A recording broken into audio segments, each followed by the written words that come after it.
Hello everyone, my name is Ritu. आप सबका स्वागत है मेरे चैनल ऋतु राज पर, जिस पर हमने चंडीगढ़ जूनियर ऑडिटर के रिगार्डिंग एमसीक्यू सीरीज़ शुरू की हुई है, जिसकी आज क्लास नंबर 16 है। ठीक है, चलिए शुरू करते हैं। Question 141, the long term assets that no physical existence but are right that have value is known. Okay, your options are current assets, fixed assets, intangible assets या investment. The correct answer is intangible assets, यानी ऐसी assets जो दिखने में तो नहीं है but उनकी कुछ वैल्यू है। एग्जाम्पल गुडविल हो सकता है। ठीक है, चलिए the correct answer is C. Next question देखते हैं। The debts which are to be repaid within a short period, जो कि कितना होगा, ईयर या उससे कम भी हो सकता है, are known as. Your options are current liability, fixed asset, contingent liability या all of the above. The correct answer is current liability, क्योंकि वर्ड है within a short period. ठीक है, चलिए the correct answer is A. आगे चलते हैं। The sales income, credit या cash of a business during a given period is called. Your options are transactions, sales return, turnover या purchase return. The correct answer is turnover, right. आगे चलते हैं। 144, the account that records expense, gain and losses. Your options are personal account, real account, nominal account या none of the above. The correct answer is nominal account. Profit and loss अगर आपने देखा हो,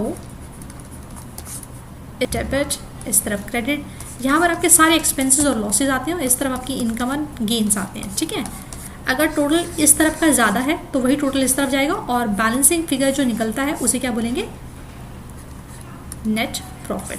ठीक है, the correct answer is C. आगे चलते हैं। Real account records, your options are dealing with creditor और debtor, dealing in commodities, gain and losses, all of the above. The correct answer is B, dealing in commodities. Okay. 146, accounting furnish data on.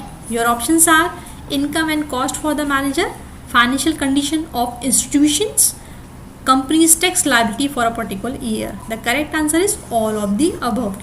आगे चलते हैं। The assets that can be easily converted into cash in short period of time.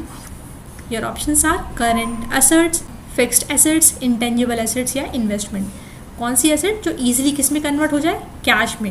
Right answer is current asset, A option is correct. 148, copyright, patent, trademark are example of. Your options are current asset, fixed assets, intangible assets या investment. The correct answer is C. आगे चलते हैं। 149, the debts which are to be repaid within a year or less than refer to as. ऐसा डेब्ट जिसको आप एक साल के अंदर अंदर पे कर रहे हो उसे क्या बोलेंगे। Your options are current liability, fixed liability, contingency liability, all of the above. The correct answer is within a year है। ठीक है, ए ऑप्शन इज करेक्ट। आगे चलते हैं। ग्रॉस प्रॉफिट इज, इसे कराने से पहले मैं थोड़ा समझा देती हूँ। ओपनिंग स्टॉक पता हुआ, ठीक है, plus purchases plus direct expenses minus closing stock. अगर इतनी स्टेटमेंट कंसिडर की जाए तो उसको क्या बोलते हैं, COGS। इसका मतलब होता है cost of goods sold, right. और अगर आपको ग्रॉस प्रॉफिट निकालना हो तो आप क्या करते हैं, सेल्स में से COGS, cost of goods sold को माइनस करते तो you will get gross profit. ठीक है, इतना सा फंडा है। पहला फॉर्मूला याद रखिएगा, कभी कभी एग्जाम में क्लोजिंग स्टॉक निकालने के लिए भी आता है। ठीक है, opening stock plus purchases plus direct expense minus closing stock equals to COGS, जिसका क्या मतलब होता है, कॉस्ट ऑफ गुड्स सोल्ड। ठीक है, चलिए 50th का आंसर आप खुद कर पाएंगे। Gross profit is, your options are cost of goods sold plus opening stock, B excess of sale over the cost of goods sold, C sales fewer purchases, D net profit fewer expenses of the period. The correct answer is B, why sale minus COGS क्या बनेगा, gross profit. ठीक है, आज की series का last question था ये। Thank you so much. Do like, share and subscribe. जल्दी ही मिलते हैं नेक्स्ट वीडियो के साथ। Take care.